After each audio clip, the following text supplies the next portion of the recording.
Ja, så vil jeg lave en lille YouTube-video herover, hvordan man lige skifter et hjuleleje på en Volvo V50. Og vi har tingene klar.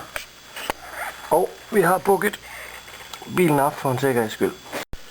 Og det første vi gør, det er selvfølgelig at løse hjulboltene, så vi kan komme ind til herlighederne. Så har vi fået pillet hjulet af, og så skal vi have løsnet trækakselbolten, sådan vi kan komme til at skubbe trækakslen ud. Men der skal jeg lige bruge en hjælpende hånd til en, der lige kan trykke på bremsen, inden vi skiller bremsen af. Så har jeg fået løsnet trækakselbolten mod uret. Og så kan man lige slå lidt på den, så giver den sig lidt til, når man skal have den helt ud bagefter. Så skal vi have løsnet bremseren, og der bruger jeg det er en Torx 45, man skal bruge til det. Sådan er det med Volvo, de kan godt lide at bruge Torx. Så har vi pillet bremsekaliberen af, og der kan du se om bagpå, der sidder de der. Så skal vi have pillet slæden af, så vi kan få skiven pillet af også, så vi kan komme ind til det drejer sig om. Ja. Hvis man kan se det, der sidder de bolde, man skal have for at få slæden af.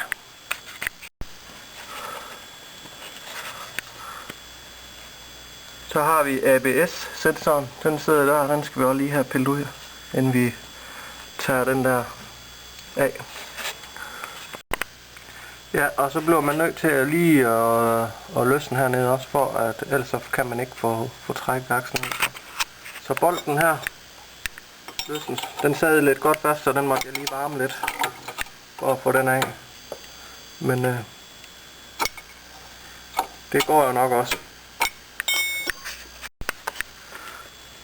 Så kan vi se, at så har vi fået trækakslen ud. Så skal vi til det lidt mere spændende, og det er at se, om vi kan få høvet det der hjuleleje af i en stille og rolig omgang. Her har vi så sættet, der skal gøre underværkerne. Så kan man se, at den begynder at løsne sig med det her fine aggregat.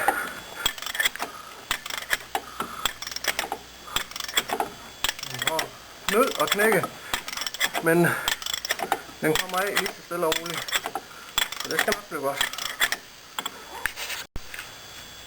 Så kan I se, at så er den kommet af. Så skal vi bare lige have rengjort tingene, så vi kan få det monteret, det nye hjuleleje, så tingene virker ordentligt igen. Så har vi sat det nye leje i, haft det i fryseren for at gøre det nemmere, men så kan I se, hvordan det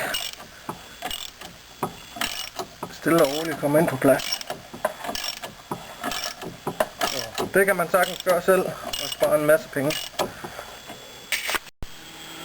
Som I kan se, så er hjulelejet fint monteret igen. At det så lige kostede den nye ankerplade også, det er jo den små ting, der kommer med i købet, når man skifter ting på sin bil indimellem. Så jeg håber, at videoen har været en fornøjelse. Vi er godt nok ikke helt færdige endnu.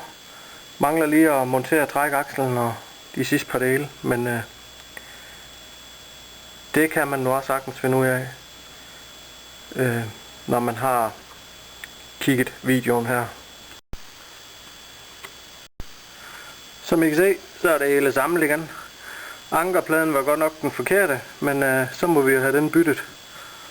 Men sådan ser det færdige resultat ud. Så det sparede mig da lige for i hvert fald 1.500 kroner. Og tak fordi I gider at se denne video. Pøj herfra.